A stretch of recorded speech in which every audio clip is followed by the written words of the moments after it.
మాజీ మంత్రి బాలినేని శ్రీనివాసరెడ్డి వైసీపీకి బిగ్ షాక్ ఇచ్చారు. ఆ పార్టీకి బాలినేని రాజీనామా చేశారు. ఈ మేరకు రిజిగ్నేషన్ లెటర్ ను పార్టీ అధినేత జగన్ కు అందించారు. ఎన్నికలకు ముందు నుంచే పార్టీ కార్యక్రమాలకు దూరంగా ఉంటూ వస్తున్న బాలినేని తాజాగా ఆ పార్టీని వీడుతూ నిర్ణయం తీసుకున్నారు. బంధుత్వాలు వేరు, రాజకీయాలు వేరు అంటూ తన రాజీనామా లేఖలో బాలినేని తెలిపారు. అధినేత జగన్ నిర్ణయాలు సరిగ్గా లేవంటూ వ్యాఖ్యానించారు. అటు ఆయన జనసేన పార్టీలో చేరుతున్నట్లు జోరుగా ప్రచారం సాగుతోంది. ఈ మేరకు విజయవాడలో జనసేనానితో కూడా భేటీ అయినట్లుగా తెలుస్తోంది.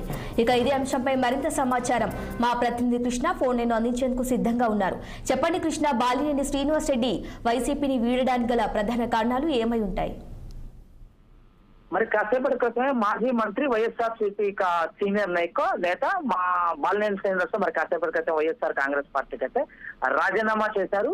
తన రాజీనామా లేఖను మాజీ ముఖ్యమంత్రి జగన్మోహన్ రెడ్డికి అయితే పంపించడం అయితే జరిగింది. ఈ లేఖలో అయితే ప్రధానంగా కొన్ని విషయాలు అయితే పేర్కొన్నారు. ఏదైతే జగన్ నిర్ణయాలు సరిగ్గా లేవు అని చెప్పేసి కూడా తన కొన్ని వ్యాఖ్యలు అయితే చేసినట్లు చూస్తాను. జగన్ నిర్ణయాలు సరిగ్గా లేవు, దీంతో పాటు రాజకీయాల్లో భాష గౌరవం చాలా హుందాతనంగా ఉండాలి, అవన్నీ ఇక వైఎస్ఆర్సీపీలో లోపించిన అనేక విధంగా కూడా మాట్లాడటం అయితే మనం చూస్తానే ఉన్నాం. ఏదైతే జగన్మోహన్ రెడ్డికి బాలినేని శ్రీనివాస్ రెడ్డికి కూడా బంధుత్వం అయితే ఉంది. ఈ బంధుత్వం గురించి కూడా కొన్ని వ్యాఖ్యలు అయితే చేశారు. బంధుత్వాలు వేరు, రాజకీయాలు వేరు అని చెప్పేసి కూడా మనం చెప్పడం అయితే చూస్తా ఉన్నాం.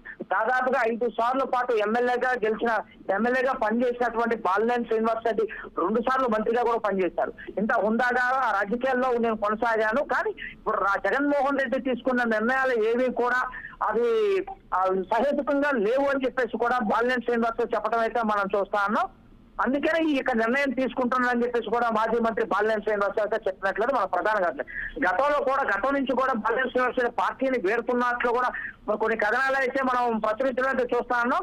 ప్రధానంగా వీటన్నిటిని ఏదైతే తన అనుచరుల దగ్గర కూడా గత కొంతకాలంగా ఆ పార్టీ మారుతున్నట్లు కూడా తర్వాత చెప్పడం అయితే చూస్తాను. అదే విధంగా మొదటి నుంచి కూడా జగన్ నిర్ణయాలు అంటే మంత్రివర్గాన్ని నుంచి తను తప్పించడం కాడి నుంచి ఎక్కడైతే ప్రకాశం జిల్లాలో తీసుకున్న నిర్ణయాలు అంటే 2024లో జరిగినటువంటి సార్వత్రిక ఎన్నికల్లో కూడా తీసుకున్న నిర్ణయాలు ఏవైతే ఉన్నాయో వాటిలో అసలు బాలినేని శ్రీనివాస్ రెడ్డికి ప్రాధాన్యత లేకపోవడం, కేవలం అక్కడ ఉన్నటువంటి రీజనల్ కోఆర్డినేటర్ల నిర్ణయాలు వారికి నచ్చిన వారికే టికెట్లు ఇస్తున్నారని చెప్పేసి కూడా ఒకంత అలకపూర్ణ విషయం అయితే మనం చూస్తా ఉన్నాం.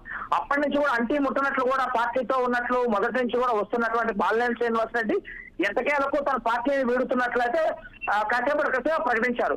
ప్రధానంగా తను పార్టీని వీడటానికైతే పార్టీలో జరుగుతున్నటువంటి అంతర్గత కుమ్ములాటలతో పాటు తనకు ప్రాధాన్యత లేదు అని చెప్పడం కూడా మనం ప్రధానంగా చూస్తా ఉన్నాం. ఈ నేపథ్యంలో రాజీనామా చేశారు. మొదటి నుంచి కూడా బాలినేని శ్రీనివాస్ రెడ్డి తెలుగుదేశంలో జాయిన్ అవుతారా లేకపోతే జనసేన పార్టీలో జాయిన్ అవుతారా అని చెప్పేసి కూడా ఒక ఊహాగానం, ఆ ఊహాగానాలన్నిటికీ తెరదిచ్చుతూ కూడా రేపు విజయవాడలో డిప్యూటీ సీఎం పవన్ కళ్యాణ్ నిర్ణయించి పార్టీలో ఎప్పుడు జాయిన్ అవ్వబోతున్నారనే విషయాన్ని కూడా రేపు ప్రకటించనున్నట్లయితే మనకు ప్రధానంగా అర్థమవుతుంది. Over. Okay, right Krishna, thank you.